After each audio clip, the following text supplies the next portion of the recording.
The Isaiah Factor Uncensored starts right now. And welcome to The Factor Uncensored. Well, today it has been all over social media, and if you don't know what we're talking about, we have it for you tonight. Take a look. A Houston man documented the moment a Houston police officer pulled him over for supposedly using a passing lane wrong. The man says he felt he was being bullied and targeted because of the color of his skin. He joins The Factor to discuss the ordeal that has gone viral around the country, and we are also joined by the attorney offering him free representation. And Quentin Giles joins us here on The Factor Uncensored to talk about his police stop that has gone viral. Also, Charles Adams, Big Angry Adams, who's also a former police officer, former judge, current talk show host, and attorney. So, Quentin, let's begin with you. When you were pulled over, tell us exactly what happened again.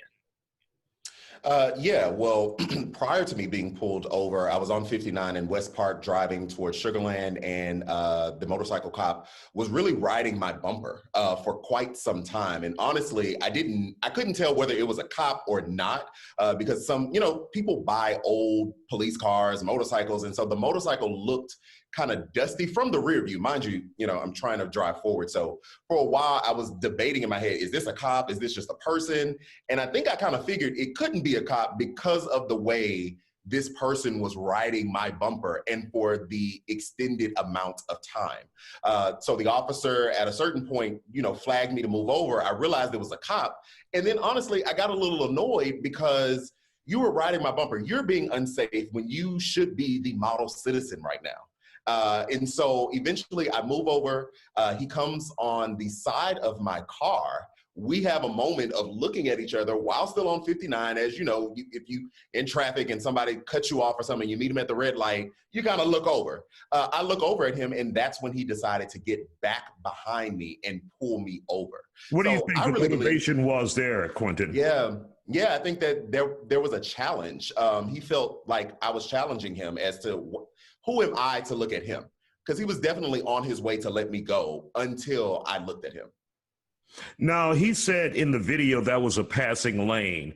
Why didn't you allow him to pass? Well, I was going 65, so I was going a little bit faster than traffic. I think the posted traffic is 60. So we were going, at an accelerated rate. For me, riding the bumper was an aggressive tactic. And so for you just to ride my bumper, that means I have to make split-second decisions to get over. This wasn't a slow progression of you being behind me. You were literally on me. And so again, I'm still trying to focus on driving on the highway, trying to figure out if it's a cop behind me or not, and still have to look at the traffic to my right. It was a lot going on. And so you have filed, or you have made an effort to officially file a complaint against the Houston Police Department and this officer. Correct. Tell us about that. So I went down to the Urban League, the Houston Area Urban League, to get assistance. And so the area VP, Mr. Goody, actually assisted me in getting connected to the Internal Affairs Sergeant Vaughn. I had a phone call with Sergeant Vaughn today, and we have a meeting scheduled on Monday for me to hand deliver my complaint against the officer. Charles Adams, what's your assessment of this situation? I think this is a classic pissed off police traffic stop. This is the old American policing paradigm of bully law enforcement that expects citizens to genuflect to them. What is very obvious, and in Texas, there is a passing lane rule. It is typically only enforced in the country, in rural parts of this state. It is not enforced in the city of Houston, where traffic can't function if we're not using all lanes. I had to drive to Fort Bend County down 59 this morning. There is never people not in the fast lane. More importantly, following too closely is also a traffic offense. Speeding is a traffic offense. If we have seen, and anyone driving in Houston has seen motorcycle officers use their lights to bully people out of the lane. And I'm not speaking to all motors officers, but here's a significant concern of mine. Obviously, he wasn't going to a call because he kept Mr. Giles on the side of the road for an extended period. So what was his hurry? Was he going home? Was he going to work an extra job? Had he just finished an extra job? These are things that are serious, serious concerns. He might have simply been at work. But at the end of the day, you as a citizen don't have to allow yourself to get bullied by anyone, most certainly not someone whose job is to be a public servant.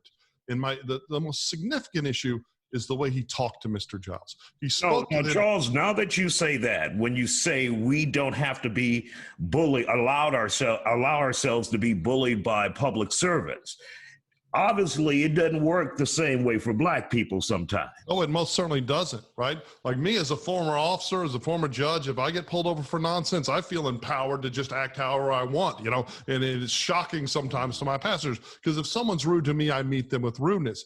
I could not applaud Mr. Giles more in the tone and how he responded, but most importantly, that he wasn't afraid to make a record. Right? I don't care if you're surreptitiously recording or overtly recording the police. This is a one-party state. And what he did was he handled it the right way. He recorded it then, and this is 2021. Social media has changed the paradigm. You saw this snowball. Someone tagged me in it this early this morning. I was horrified by it. I did reach out to Mr. Giles and offer him pro bono, because it's illegal if it's not pro bono, but free representation. I called you. It's disgusting.